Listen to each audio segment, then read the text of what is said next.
যে কোনো একটা জায়গায় দাঁড়াই তারেক রহমানের 14 গোষ্ঠী উদ্ধার করতে হবে। জাইমা রহমানকে পর্যন্ত তার আমাদের ভাবি তার বিরুদ্ধে যা তা কথা বলতে এই লোকের মুখ দিয়ে বাজে না। মানে কারণটা কি? আপনি জুলাইয়ের পদযাত্রা যে উপলক্ষে করছেন, আপনি সেটাকে কেন টার্গেট করছেন না? অন্য জিনিস কেন নিয়ে আসছেন? একটা ঘোলা পানিতে মাছ শিকার করার জন্য? অথবা আপনি নিজেকে মানে যে একটা মানে ঘটনা জানতাম যে একটা লোক পরিচিত হওয়ার জন্য খুব শখ ছিল সৌদি আরবে।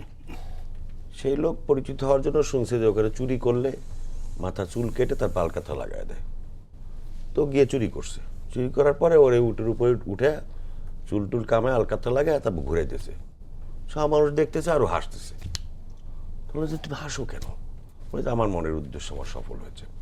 ভাই, তোমার পরিচিতি অর্জন করার জন্য কি এই সমস্ত আজে বাজে কথাবার্তা বলে পরিচিতি লাভ করতে হবে? কি লাভ?